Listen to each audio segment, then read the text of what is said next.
I never thought I'd be that guy. You know, the clueless husband in those Reddit posts who doesn't realize his wife is cheating until it's too late. The one who gets blindsided because he trusted too much. The one everyone pities. But here I am. My name is David Carter. I'm 38 years old, married to Emily for 12 years. We don't have kids by choice. It was something we decided early on, wanting to focus on careers, travel, and each other. And for most of our marriage, it worked. At least, that's what I thought. Emily and I met in college. She was outgoing, the kind of woman who could light up a room. I was quieter, more reserved, but we balanced each other out. I was the guy who planned our weekends, made sure the bills were paid on time, and cooked most nights. She was the one who pushed us to go out, try new things, and live life a little more. We had what most people would call a solid marriage. But looking back, maybe I missed the signs. The first red flags. It started small. The kind of things you tell yourself aren't worth worrying about. For instance, Emily's phone. She never used to care if I picked it up to check the time or look something up. But lately? It was always face down. If she got a text, she'd glance at it quickly and put it away. Then there were the late nights. Emily worked in marketing, and networking events were part of the job. That wasn't new. But the frequency changed. Suddenly, she had so many work dinners, so many team-building nights. And when she came home, she wasn't exhausted like before. She was buzzing. Like she had energy left over. Like she had been somewhere exciting. I wanted to trust her. So I did. But doubt started creeping in. One night, around 10:30 p.m., I got up for a glass of water and saw her laptop on the kitchen counter, shut, untouched. She had left for a work thing at 7 p.m., saying she'd be catching up on some projects afterward. So why was her laptop still here?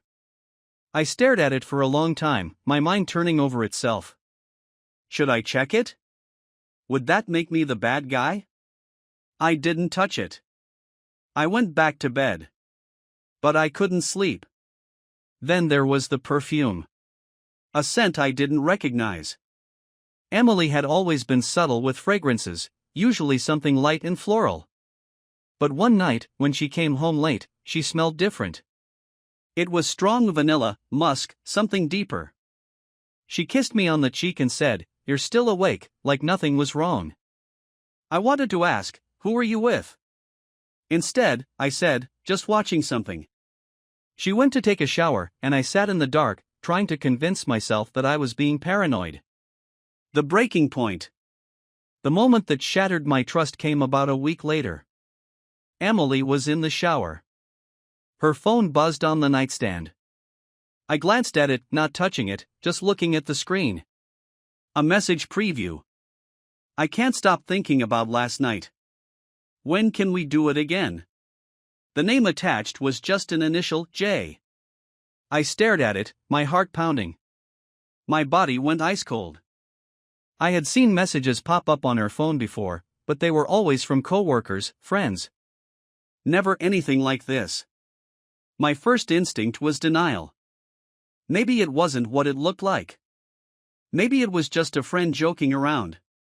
But deep down, I already knew. Emily came out of the bathroom, towel wrapped around her, smiling like nothing was wrong. "What are you looking at?" she asked casually, drying her hair. I forced a smile. "Just checking the time." She nodded and walked past me, completely unaware that my world had just shifted. I sat there, frozen. The weight of the truth pressing down on me. She was cheating. Acting normal when nothing was normal. For the next few days, I did nothing. Not because I was okay with it, but because I didn't know what to do. I needed proof. Real proof. I started watching her more closely. Emily had always been good at covering her tracks, but now I saw the little things, the way she turned away when answering texts, how she suddenly started wearing nicer outfits on random workdays. And the most telling sign? Our sex life had evaporated. She used to initiate just as much as I did. Now, there was always an excuse. tired, stressed, not feeling well. But then, on one particular night, she got home late, and out of nowhere, she wanted to. I should have been happy, but the moment we started, I felt it. She wasn't there. It felt empty. Like she was doing it out of guilt, not desire. Like she was trying to convince herself that she still cared. Afterward, she curled up next to me, her hand on my chest. "I love you," she whispered. I stared at the ceiling. Did she? Or was she just trying to silence the voice in her head screaming that she had betrayed me? My first step toward the truth. I knew I couldn't confront her yet. Not without evidence. So I started with something simple, checking our phone records. I pulled up our phone bill, scanning the numbers she had been texting the most. And one stood out. A number I didn't recognize. It appeared almost daily, often late at night or when she was at work dinners. So I did what any man in my position would do. I copied the number, pasted it into Google, and hit search. No name. Just a generic cell provider. But then, I had an idea. I saved the number in my phone under a fake name and opened WhatsApp. Profile photo. A man. Mid-40s, dressed sharp. Not someone I recognized. My stomach twisted into knots. I closed the app and stared at the wall. This was real. It wasn't paranoia. It wasn't a misunderstanding. Emily was cheating. And now, I had to decide what to do next. I had never felt so powerless in my own home. The same walls that once held warmth and laughter now felt like they were closing in on me, suffocating me with the weight of what I had discovered. Emily, my wife of 12 years, the woman I had built my life with, was cheating on me. And I had proof, just enough to make my stomach churn, but not enough for a full confrontation. Not yet. I knew that if I wanted the truth, I had to play it smart. If I confronted her too soon, she would deny everything. She'd twist my doubts against me, gaslight me into believing I was crazy. I had read enough stories online to know how this worked. I needed undeniable proof. The plan. I started by keeping my routine as normal as possible. Mornings were the same. I made coffee, packed her lunch, kissed her goodbye as she left for work. I kept my voice steady, my movements casual. Inside, though, my heart was pounding every time she grabbed her phone, every time she smiled at a text. I needed more information about the man. The unknown number. The one that kept appearing in her call logs, in her texts, in the quiet hours when I thought she was working late. I decided to dig deeper. That night, while she was in the shower, I did something I never thought I'd do. I installed a tracking app on her phone. It took less than 2 minutes. A quick download, a few permissions, and just like that, I had access to her location, texts, and calls. It felt dirty. Wrong. But I needed the truth. If she was innocent, I'd live with the guilt of invading her privacy. But if she wasn't? Then I would have everything I needed to tear her lies apart. The first signs. The next day, I watched the app like a hawk. She left for work at 8 a.m., as usual. By 12:30, she was supposed to be in the office. Her location? A hotel downtown. I stared at the screen, my hands trembling. She stayed there for an hour and a half. Then, like clockwork, she texted me. Busy day at work. Can't wait to come home and unwind. Love you. I wanted to throw my phone across the room. Instead, I responded with, love you too. Hope your day's going well. Because that's what she expected. That's what she needed, for me to still be blind. Finding the final proof. Watching her walk through the door that evening made me sick. She smiled at me, kissed my cheek, and said, long day. I'm exhausted. You weren't at work. I clenched my jaw but forced a smile. Yeah, same here. She showered, changed into pajamas, and curled up next to me on the couch. We watched Netflix like nothing was wrong. Like she hadn't just spent the afternoon betraying me. I needed to see it with my own eyes. So I did something reckless. Something desperate. I called in sick the next day. I told Emily I had some work to catch up on and would be working from home. She hesitated but nodded. At 11:45 a.m., she kissed me goodbye, grabbed her purse, and left. I waited exactly 5 minutes before grabbing my keys and following her. My heart hammered in my chest as I drove, keeping a safe distance. She took the same route as always toward her office, but then, right before she should have turned, she kept driving. I knew where she was going before she even got there. The hotel. I parked a few spaces away, my hands gripping the steering wheel so tightly my knuckles turned white. My stomach twisted as I watched her step out of the car, smooth her dress, and walk inside. And then I saw him. Tall. Well-dressed. Mid-40s. The same man from the WhatsApp profile photo. He was waiting for her in the lobby. She smiled at him. Not the polite, professional smile she gave coworkers. No. This was different. This was the smile she used to give me. The kind of smile that said, "I want you." I watched as he touched her lower back, guiding her toward the elevator. And then they disappeared. The moment it became real. I sat in my car for what felt like forever, my mind racing. This wasn't paranoia anymore. It wasn't suspicion. It was happening. Right in front of me. A part of me wanted to storm in there, catch them in the act, scream at her for betraying me. But what would that accomplish? She'd just lie, say it was a misunderstanding, find a way to make me doubt what I saw with my own eyes. No. If I was going to confront her, I needed her backed into a corner. So I waited. An hour and 23 minutes later, she walked out of the hotel, her hair slightly messy, her dress slightly wrinkled. She kissed him on the cheek before getting in her car and driving home. I waited until she was gone before pulling out my phone and taking a photo of the hotel. And then I drove away. A betrayal too big to ignore. That night, I couldn't look at her. She sat next to me, scrolling through her phone, laughing at something. Laughing. After spending the afternoon in another man's bed. I clenched my fist so hard my nails dug into my palm. I knew I had to confront her. But I wasn't ready. Not yet. I needed one more thing. I needed her to admit it.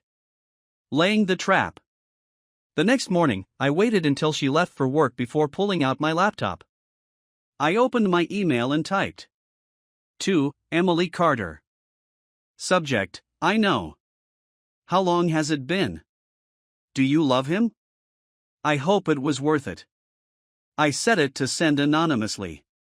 And then I waited. At exactly 12:17 p.m., my phone buzzed. Emily, hey babe, what's up? Me, just working. You? Emily, same. Liar. At 12:42 p.m., she left the office. Her location? The hotel. Panic. That's what she was feeling. She was meeting him again, but this time, not for pleasure. She was trying to fix it. By 1:30 p.m., she was back at work.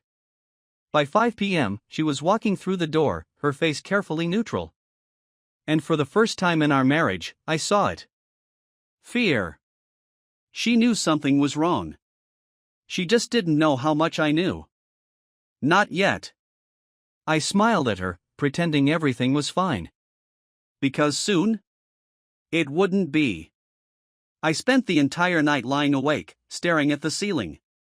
Emily, my wife, the woman I had spent 12 years of my life with, slept soundly beside me, completely unaware of the storm that was about to hit. I had seen everything. I had the proof. And now, all that was left was to confront her. But how? Did I go in screaming, demanding the truth, throwing the evidence in her face? Did I let her dig her own grave, see if she'd try to spin some ridiculous lie? Did I play it cold and calculated, let her reveal everything herself without even realizing it? I had always been the calm one in our relationship. Emily was the one who got emotional, who let her feelings dictate her actions. If I confronted her the wrong way, she'd just shut down, turn defensive, try to twist things in her favor. No. I needed her to break first. I needed to see her realize that everything was over. The morning after the email. At exactly 6:45 a.m., Emily's alarm buzzed. She groaned, stretched, and reached for her phone. I rolled onto my side, watching her. Her eyes flicked over the screen, scanning for messages. She was looking for something. For my message. The anonymous email I had sent the day before. Her fingers hovered over her phone for a second, then she locked the screen and set it down. Too careful. She was pretending not to react, but I knew better. She forced a smile, stretching her arms over her head. Morning, babe. Morning, I said, my voice neutral. She leaned over and kissed my cheek. You sleep okay? I nodded, lying straight to her face. Yeah. You? She hesitated. Just for a split second. Yeah. Just a little tired. Liar. She was waiting for me to say something. To bring up the email. But I didn't. I got up, showered, made breakfast, and acted like everything was normal. She left for work at exactly 8:10 a.m. And I waited. I knew what was going to happen. At 12:36 p.m., her location showed the hotel again. The final setup. I had spent the last 2 days preparing for this moment. I called in sick again. Logged into my work email, set an auto-response. Today wasn't about work. It was about ending this. I pulled out my laptop and opened the files I had been gathering. The tracking app logs. The hotel visit timestamps. Screenshots of her text messages with him. It was all there. A perfect, undeniable record of her betrayal. I copied everything onto a USB drive and slipped it into my pocket. By 5:15 p.m., she was home. She walked through the door, carrying 2 grocery bags. Hey, she called out, her voice carefully light. Hey, I said from the living room. She set the bags down and walked over, smiling. How was your day? I looked up at her. Uneventful. Another pause.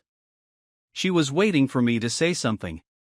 I could see the tension in her shoulders, the way her fingers gripped the fabric of her purse just a little too tightly. She was nervous. Good. Want me to make dinner? She asked. I tilted my head. Actually, I was thinking we should talk first. Her expression didn't change, but I saw the shift in her eyes. What about? She asked. I leaned back in my chair, exhaling slowly. Then, I pulled out my phone and turned the screen toward her. The hotel location. Yesterday's timestamp. Today's timestamp.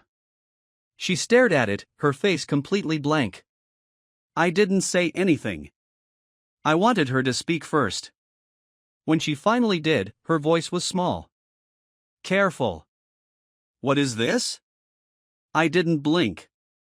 You tell me. She swallowed. David, I. Try again, I cut her off. She opened her mouth, closed it, then let out a short, nervous laugh. This is ridiculous, she muttered, shaking her head. You're tracking me now? You don't get to be mad at me, I said, my voice eerily calm. She exhaled sharply, crossing her arms. So what? I had a work meeting there. Big deal. I nodded. A work meeting? Yes, she snapped, her voice growing defensive. Jesus, David, do you really think I'm? I opened my laptop. Clicked on a folder. Turned the screen toward her. The text messages. The hotel visit logs. The photos I had taken of her and him. She stopped breathing. Her face drained of color. For the first time since this all started, I saw real fear in her eyes. David, she whispered, her voice shaking. Don't, I said, my tone flat. She swallowed, her hands trembling. I can explain, she stammered. I laughed. Actually laughed. You can explain? I repeated, shaking my head. Emily, there's nothing to explain. You got caught. Tears welled up in her eyes. I swear, it wasn't. Wasn't what? I snapped, my patience finally snapping. Wasn't real? Wasn't serious? Wasn't fucking happening? She flinched. David, please. I slammed the laptop shut. Her whole body jolted. Who is he? I asked. She hesitated. I clenched my jaw. Say his name. Tears spilled down her cheeks. It's. I waited. James, she finally whispered. I already knew. But hearing it from her made something inside me break. How long? I asked. She sniffled. A few months. Another lie. I pulled up the earliest timestamp. Almost a year ago. She saw it. And she broke. Her knees buckled, and she dropped onto the couch, burying her face in her hands. I'm sorry, she sobbed. I didn't mean for this to happen. I just stared at her. I had spent so long wondering how this moment would feel. If I'd break down, if I'd feel anything. But all I felt was empty. Why? I asked.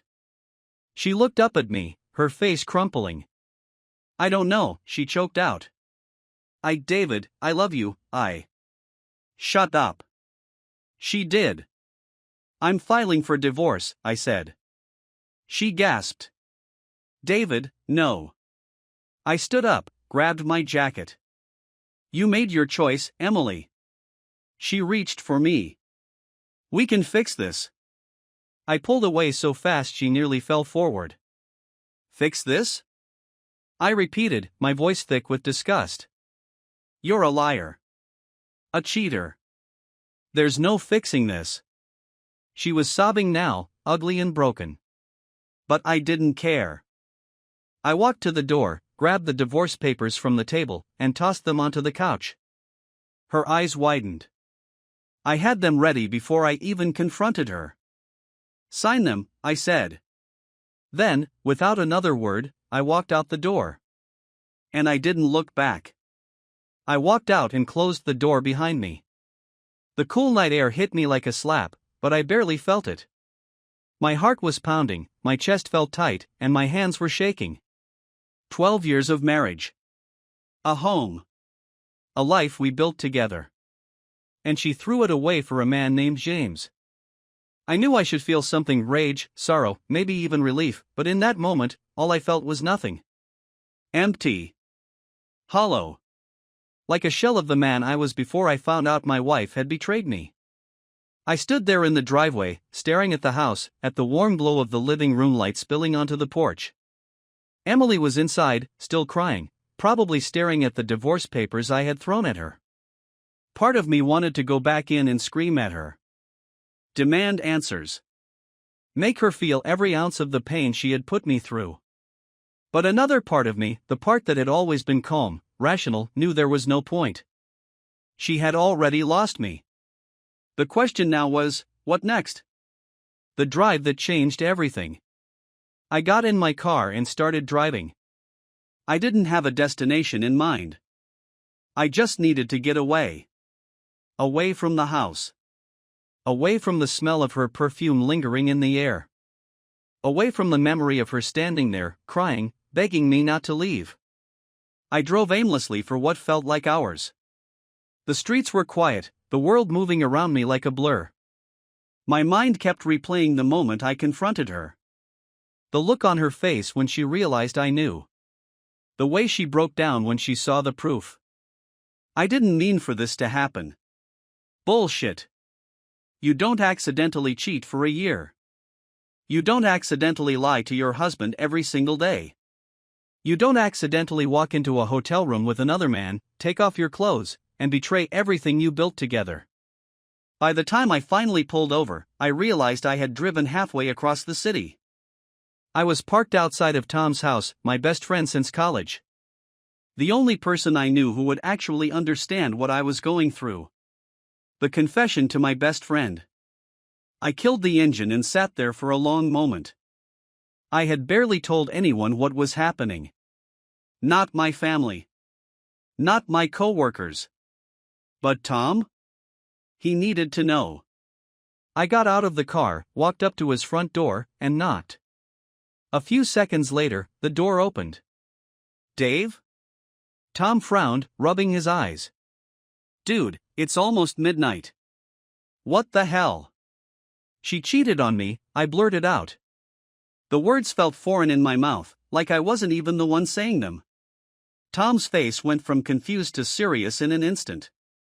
What? I exhaled shakily. Emily.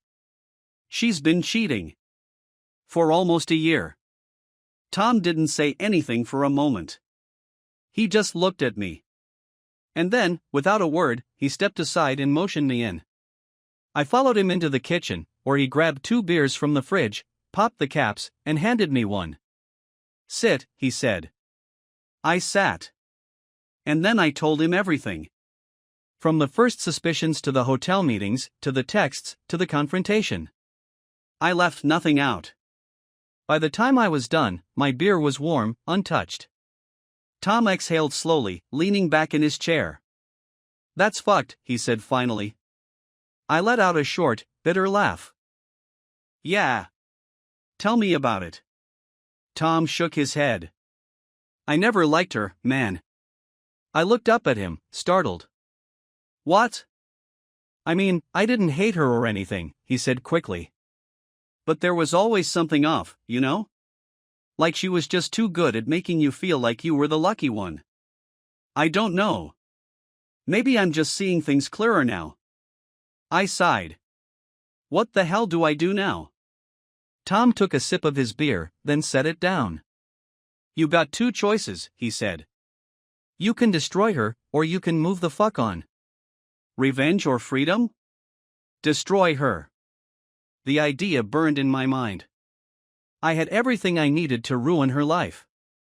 I could send the screenshots to her family, her friends, her boss. I could expose her for the liar she was, make sure everyone knew the kind of person she had become. I could take everything in the divorce, leave her with nothing but regrets. But then what? Would I actually feel better? Would making her suffer undo what she did to me? Or would it just make me more bitter? I took a deep breath. I had never been the kind of man to seek revenge. And I wasn't going to start now. I wasn't going to let her take any more of me than she already had. I just want to be done with her, I muttered. Tom nodded approvingly. Then that's your answer. The last night in our house. I got back home around 2 a.m. Emily was still awake, sitting on the couch in the dark. Her eyes were red and swollen, her face pale. She looked up as I walked in. David. I held up a hand. I don't want to talk. She swallowed hard. Are you coming back to bed? I stared at her like she was insane. No, I said coldly. I walked past her, straight to the bedroom, and started grabbing my things. A bag. Clothes. My laptop. Essentials. She followed me, standing in the doorway like a ghost. Where are you going? She whispered. Away from you, I said. Her lip trembled. Please, David. Just let me explain. I zipped my bag shut and turned to face her. You don't get to explain, I said, my voice low but firm. You made your choice. Now I'm making mine. Tears slid down her face. I still love you. I laughed. Actually laughed. No, you don't, I said. You love the idea of not losing me. That's not the same thing. She reached for me. David. I stepped back. Don't touch me. She broke. Collapsed onto the bed, sobbing into her hands. I didn't comfort her. I didn't say anything. I just grabbed my bag, walked out of the bedroom, and shut the door behind me. For the first time in 12 years, I was sleeping somewhere else. And for the first time in 12 years, I was free. The morning after I left felt surreal. I woke up in a small, impersonal motel room with the hum of an old air conditioner rattling against the wall. For the first time in 12 years, I wasn't waking up in my own bed. For the first time in 12 years, I wasn't waking up next to Emily. I should have felt relief. But all I felt was a strange, numb emptiness. I sat on the edge of the bed, staring at my phone. 3 missed calls. 7 unread texts. All from Emily. I exhaled slowly, rubbing a hand down my face. I had expected this. I had wanted this, her panic, her desperation. But now that it was here, I didn't know how to feel about it. I tapped on the texts, scrolling through the messages. Emily, David, please answer. Emily, I don't want things to end like this. Emily, I know I messed up, but we can talk, right? Emily, I love you. Please, just call me. Emily, just one conversation. That's all I'm asking. Emily, are you really going to throw away everything we had? Emily, at least give me the chance to explain. I stared at the last message for a long time. At least give me the chance to explain. I should have ignored it. Blocked her number. Let her drown in her own regrets. But something inside me, the part of me that still wanted answers, still wanted closure, wouldn't let me. I took a deep breath and did something I swore I wouldn't do. I called her. The call that changed everything. She picked up immediately. David? Her voice was breathless, like she had been crying. I didn't answer right away. I just listened. Listened to the way she said my name. The way she held her breath, waiting. Hoping. Talk, I finally said. A pause. Then. I'm so sorry, she whispered. I closed my eyes, leaning back against the motel headboard. You don't get to just say sorry, Emily. I know, she said quickly. I know I don't. But I am sorry. I never meant for it to happen like this. I never meant to. I cut her off. Don't tell me you never meant to cheat on me, Emily. That's bullshit. Silence. I could hear her breathing, shaky and uneven. You had a choice, I continued, my voice eerily calm. Every single time. When you texted him. When you met him. When you walked into that hotel. You had a choice, and you chose to lie to me. Over and over again.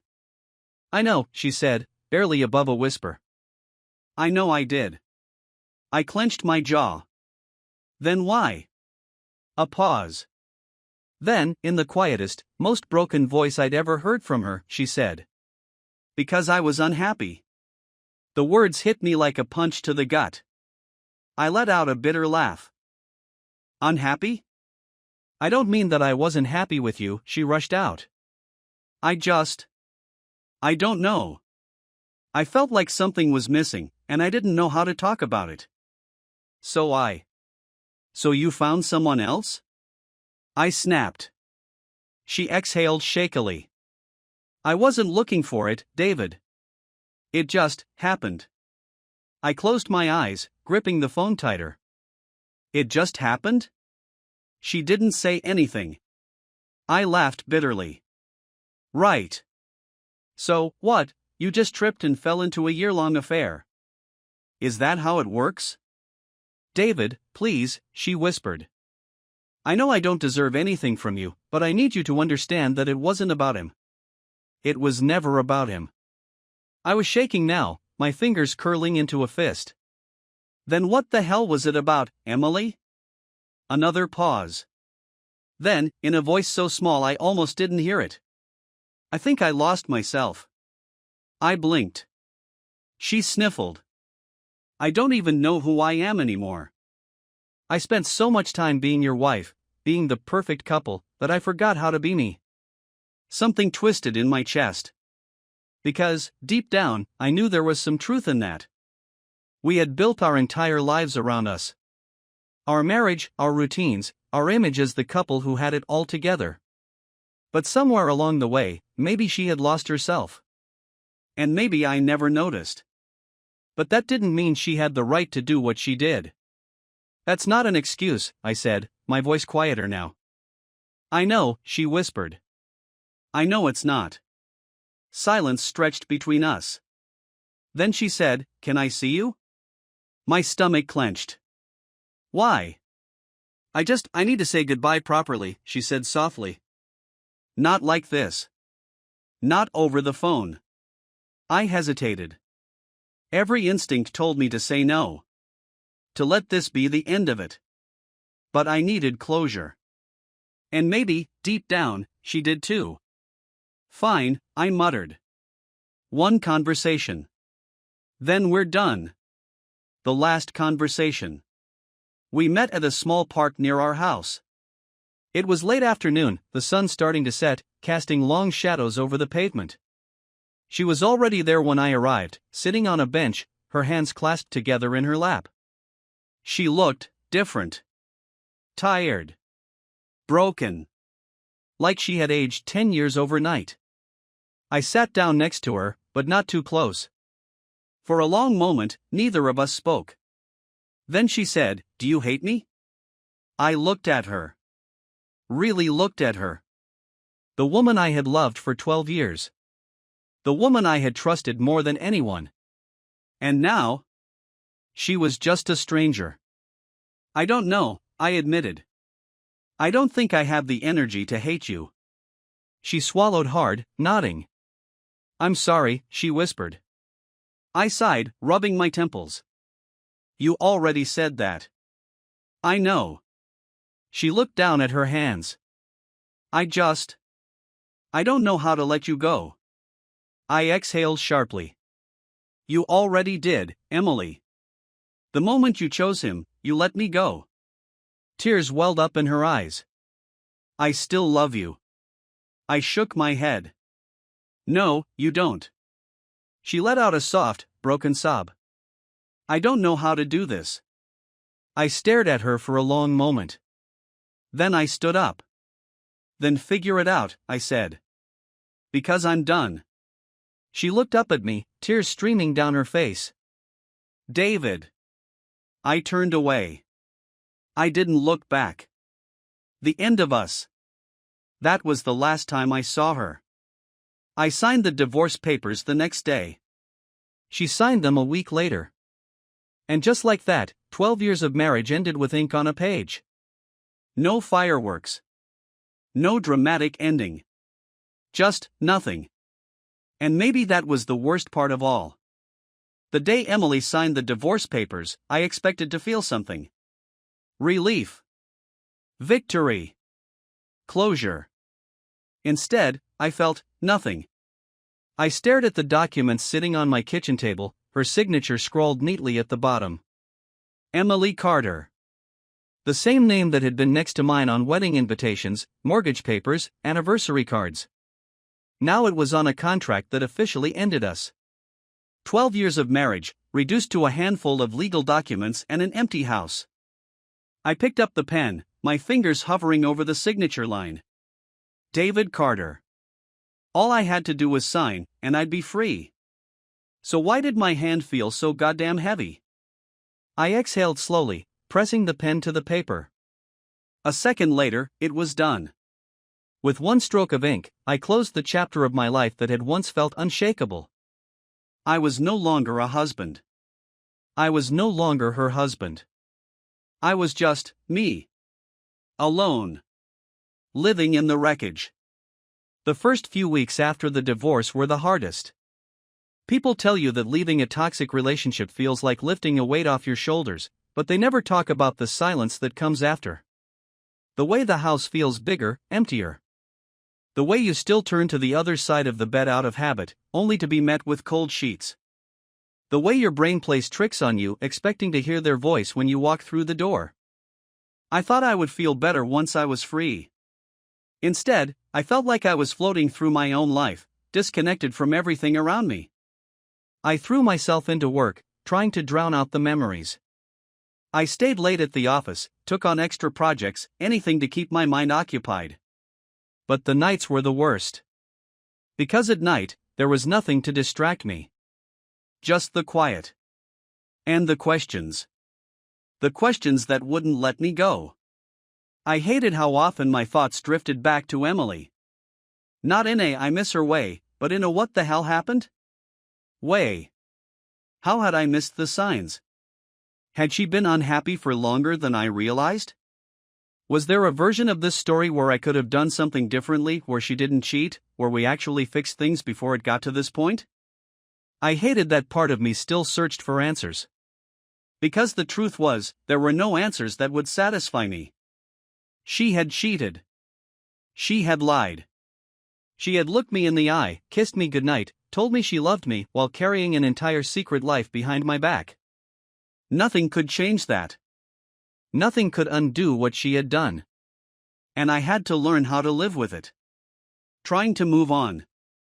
Everyone kept telling me to put myself out there. Go on a date, Tom said one night, handing me a beer. It'll help. I'm not ready, I muttered. Bullshit, he said. You don't have to marry someone. Just have some fun. I didn't know what fun was supposed to look like anymore. Dating after divorce felt like learning to walk again. I didn't even know where to start. Apps? Random bar conversations? The thought of starting over exhausted me. But Tom wouldn't let it go. So, against my better judgment, I let him set me up on a date. Her name was Claire. She was nice. Pretty. Smart. And I felt nothing. We talked over dinner, but the entire time, my brain was elsewhere. I wasn't comparing her to Emily, I wasn't thinking about Emily. I just didn't feel anything. Like I was emotionally drained, incapable of forming a connection with anyone. I went through the motions, smiled when I was supposed to, laughed at the right moments. But by the end of the night, I knew I wasn't ready. I dropped Claire off, thanked her for the evening, and never called her again. Because how do you move on when you don't even know who you are anymore? Running into Emily again. It happened 2 months after the divorce was finalized. I was at a coffee shop, waiting for my order, when I saw her. Emily. She was standing in line, her phone in her hand, looking just as beautiful as ever. And the worst part? For a split second, my heart still recognized her. The familiar pang of knowing that's my wife, except she wasn't anymore. She looked up and saw me. Her expression froze, her lips parting slightly. Neither of us moved. Neither of us spoke. And then, just as quickly as the moment came, it passed. She turned away. And I walked out the door.